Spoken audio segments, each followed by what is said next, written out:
Imagine going on a family vacation, only to discover a beach where time moves so fast that children become adults in a single day, and no one can escape.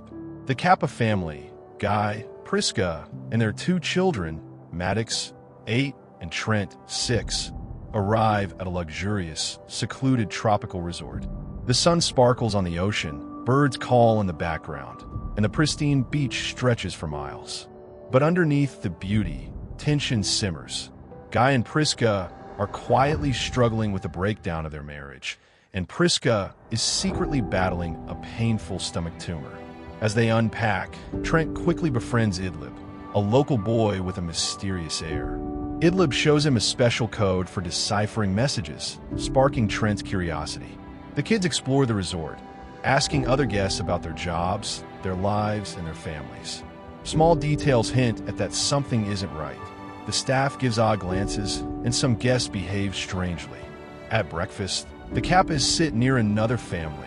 Charles, a middle-aged doctor, his young and vain wife Crystal, their daughter Kara, and his elderly mother Agnes. Nearby, a woman named Patricia suffers an epileptic seizure.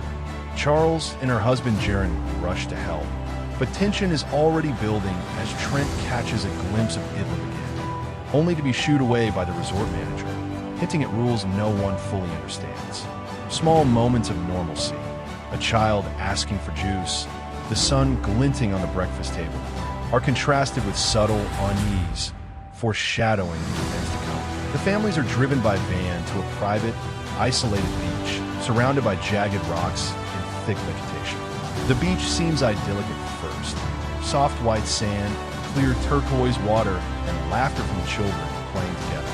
Maddox and Kara discover old dolls buried in sand, evidence of previous visitors and lost childhoods.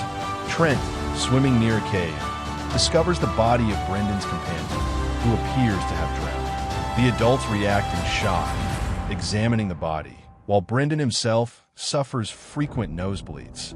Agnes suddenly struggles to breathe, her body failing in moments, and she dies, illustrating the beach's danger. The children begin to age rapidly. Maddox and Trent start showing preteen features, their voices and behavior subtly changing.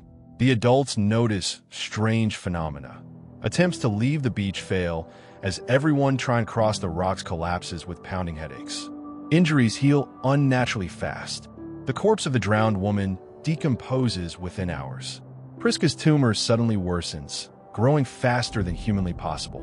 The adults attempt a surgery on her, feeling the tumor grow from the size of a golf ball to a cantaloupe in minutes. But the incision heals rapidly. The children continue to age rapidly. Trent and Kara become teenagers and young adults, their minds racing ahead as their bodies mature unnaturally. Kara becomes pregnant within minutes after an encounter with Trent, resulting in a tragic birth. The baby survives only briefly before dying from neglect. The adults show signs of accelerated aging. Wrinkles appear, hair grays, bones weaken. Crystal deteriorates the fastest, her body twisting and contorting in disturbing ways. Charles descends into schizophrenia, his paranoia causing him to attack Brendan violently. The remaining adults try to intervene, desperate and terrified. Trent and Maddox discover a notebook left by previous visitors, documenting the names of children, adults, and their medical conditions. They notice figures observing them from the distance, intensifying the suspense. Maddox confronts Priska about her affair, straining their relationship further, while the beach continues to warp reality and time around them. Several adults die in gruesome ways. Jaron drowns, Patricia succumbs to a fatal seizure, Kara falls while trying to escape the cliffs, and eventually Crystal and Charles die from a combination of insanity and accelerated aging. Guy and Priska grow old and fragile, sharing one final intimate moment around a campfire before dying, leaving Maddox and Trent as the last surviving family members. Now elderly, Trent and Maddox recall Idlib's code. My uncle doesn't like the coral. They spot a nearby coral reef and realize it is their only escape route. Swimming through jagged coral, risking their lives, they manage to break free from the beach's supernatural hold. The truth about the resort is revealed. It's a front for a medical research team, Warren and Warren, using the mystical beach to accelerate aging and test experimental drugs in a single day. The staff lures people with medical conditions, giving them cocktails containing experimental compounds, exploiting the beach's time-warping properties. Trent and Maddox expose the operation to authorities. The staff is arrested, and the siblings are finally rescued by helicopter, reunited with their aunt. Despite surviving, they carry the trauma of watching their parents and others age and die in hours, leaving them forever changed.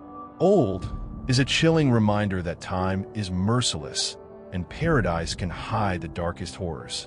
From a tropical paradise to a supernatural prison, every moment is a race against time, and no one escapes unscathed.